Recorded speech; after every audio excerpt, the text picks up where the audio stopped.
السلام علیکم، welcome back to my YouTube channel stories by Badshah. امید ہے آپ سب خیریت سے ہوں گے۔ اللہ تعالیٰ آپ کو اپنے حفظ و امان میں رکھے اور تمام بری آفات سے بچائے رکھے۔ تو چلیے دوستو، اپنے آج کے خوفناک واقعے کی طرف چلتے ہیں۔ یہ بھیانک واقعہ اس وقت پیش آیا جب میں نوراتری کی رات کو ایک دوست کے گھر سے واپس آ رہا تھا۔ یہ بات نوراتری کے وقت کی ہے۔ یہ خوفناک واقعہ نوراتری کے دوران ہوا۔ میں اپنے دوست کے گھر نوراتری میں دیا ہوا ہوم ورک پورا کر رہا تھا۔ اس کا گھر میرے گھر سے کچھ 15 منٹ کے راستے پر تھا۔ یہ نوراتری کا وقت تھا، اس لیے ہر طرف نوراتری کے بھجن بج رہے تھے اور لوگ بڑے دھوم دھام سے ماتا رانی کی عقیدت میں مگن تھے۔ ہم دونوں کا ہوم ورک کمپلیٹ ہو چکا تھا۔ ہم نے پورا ہوم ورک ایک ہی دن میں مکمل کر لیا تھا۔ جب ہمارا ہوم ورک مکمل ہوا تو رات کے 11 بج چکے تھے، پر مجھے اس بات کی کوئی ٹینشن نہیں تھی کیونکہ پہلے بھی میں اس کے ساتھ اتنی دیر تک رکا ہوا تھا، پر ہر بار میں اس کے گھر پر ہی رک جاتا تھا۔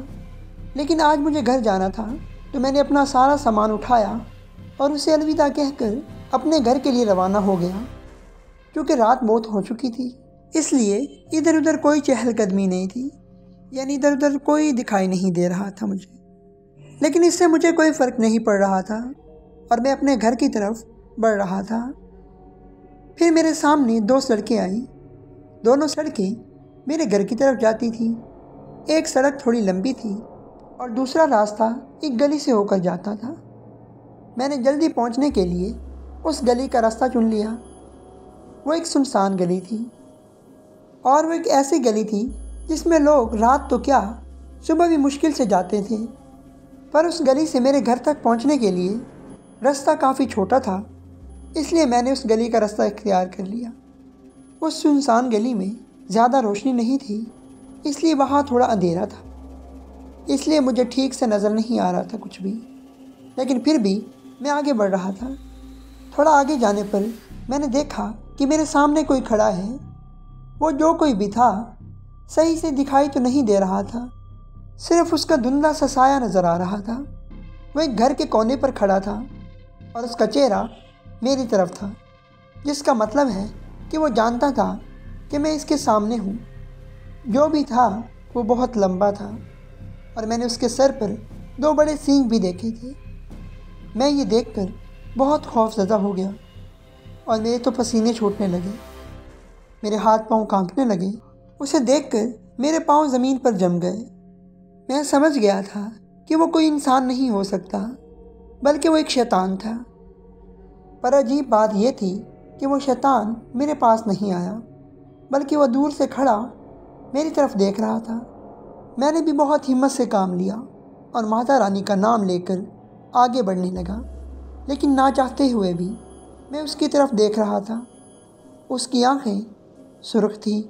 وہ اتنا بڑا تھا کہ کسی کو اپنے پیروں تلے کچل سکتا تھا اور مار سکتا تھا۔ میں اس گلی سے باہر نکل آیا اور اب میری جان میں جان آئی۔ میں نے پیچھے مڑ کر دیکھا تو وہاں تو کوئی بھی نہیں تھا۔ میں تیزی سے بھاگ کر اپنے گھر لوٹ آیا اور سیدھا اپنے کمرے میں جا کر بیٹھ گیا۔ مجھے نہیں پتا تھا کہ وہ کیا تھا، لیکن گھر میں نے دیکھا کہ میرے گلے میں ماں درگا کا تعویذ ہے۔ شاید اسی لیے شیطان میرے قریب نہیں آ پایا۔ مجھے اپنی دادوں کی باتیں بھی یاد آ گئیں کہ تہواروں کے دوران اچھی طاقتوں کے ساتھ ساتھ بری طاقتیں بھی اس دنیا میں گھومتی ہیں۔ یہ قوتیں رات کو بہت متحرک ہوتی ہیں، اس لیے ہمیں ایسی قوتوں سے دور رہنا چاہیے اور ایسی سنسان جگہوں پر جہاں پر کوئی آتا جاتا نہ ہو وہاں پر نہیں جانا چاہیے۔ میں نے یہ بات اپنے گھر میں کسی کو بھی نہیں بتائی کیونکہ میں نہیں چاہتا تھا کہ سب میری وجہ سے پریشان ہوں۔ صرف آج آپ کے ساتھ شیئر کر رہا ہوں۔ دوستو، امید ہے آپ کو آج کا یہ خوفناک واقعہ اچھا لگا ہوگا۔ اس واقعے کے بارے میں اپنی رائے ضرور دیجیے گا۔ دوستو، ایسے مزید واقعات دیکھنے کے لیے ہمارے چینل کو سبسکرائب کریں اور بیل کے آئیکن کو دبا دیں تاکہ ہر آنے والی ویڈیو سب سے پہلے آپ کو ملے۔ تو دوستو، ملتے ہیں ایک نئے خوفناک واقعے کے ساتھ، تب تک کے لیے اللہ حافظ۔